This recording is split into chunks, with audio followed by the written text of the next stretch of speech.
As Linda Ronstadt's new album was setting sales records, a 15-year-old singer from Corpus Christi, Selena Quintanilla, was creating a sensation of her own at the Tejano Music Awards. Tejano, the Spanish-language pop hybrid pioneered by Little Joe in the 1970s, had become hugely popular across the Southwest, and Selena would sweep the awards year after year. Selena Quintanilla. Selena Quintanilla. Selena Quintanilla. Selena. Selena. Selena Quintanilla. She was at the top of the Tejano world, You're spoiling me. but that world was limited, But I like it. and Selena longed for success in the mainstream English-language pop arena. Ironically, English-language pop was where she began. Selena grew up in a musical family, trained and encouraged by her father, Abraham. I found out she could sing probably around 6 years old. She was just gifted with that. You know, she was born with a gift. And that's when I decided, you know, I'm gonna try to make a group with him. Quintanilla groomed Selena's older brother, A.B., to play bass. His other daughter, Suzette, became the reluctant drummer. There was a brand new drum set there, and I was the only one that wasn't doing anything, so I was like, hey, guess what? Come here, I got something for you. Selena wanted to sing American pop music, but her father had learned some hard lessons playing music in Texas with a band he'd had years before called the Dinos. Once some promoters discovered that they were Chicano and not Anglo, they had gigs canceled on them. They were really forced to re-embrace their roots. And they found that their best audience were the people that wanted them to sing in Spanish. Abraham applied these lessons to the band he was building with Selena. He wanted them to sing in Spanish. And at first we were like, are you kidding me, Dad? Are you know, what's this? You know, like, it was foreign to us, we didn't like it.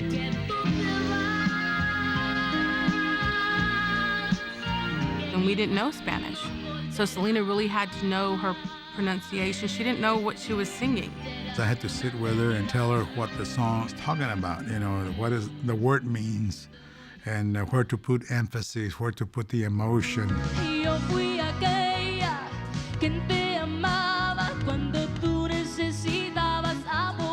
In 1989, when Selena was 17, a young record company executive attending the Tejano Music Awards sensed he was witnessing the birth of a superstar.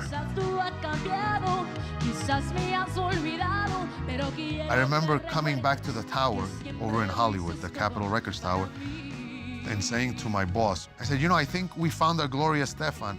And he looked at me like, you've been here 3 weeks, give me a break.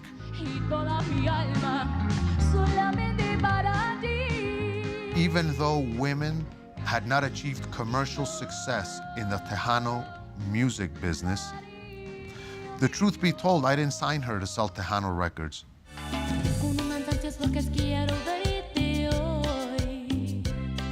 It was the crossover aspect that really knocked me out. Behar threw the resources of Capital EMI into promoting Selena, gambling that once she had a solid Spanish-language fan base, he could repackage her for the American mainstream. And as Selena's star rose, the Tejano music scene exploded.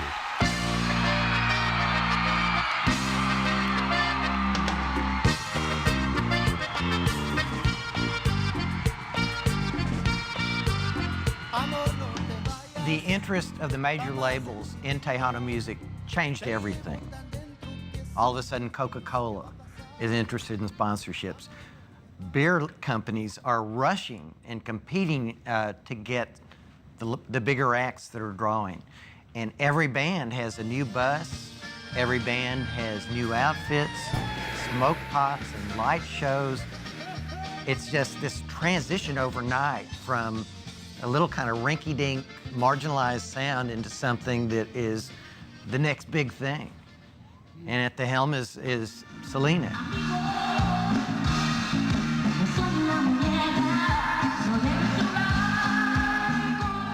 We had by now achieved tremendous success with her music in Spanish.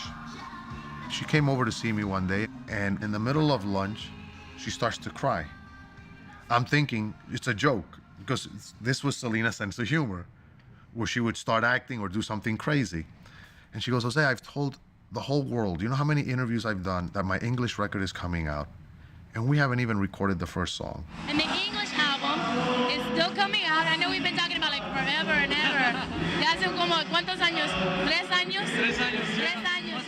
I kept asking Jose, what's up with the mainstream American market? And he kept telling me it's not the right time. You got to build up a fan base.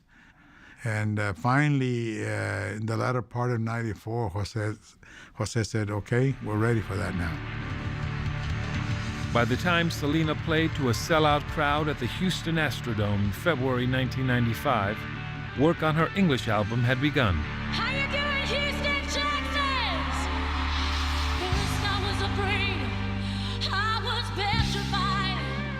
This woman, you cross her over and put her in the pop arena, she's going to be the next Madonna. But then I spent so many nights just thinking how you did me wrong, and I grew strong, and I learned how to get along. She was going to be huge. I will survive. Oh, as long as I know how to love, I know I'll stay alive. I've got all my life to live. I've got all my love to give. I will survive.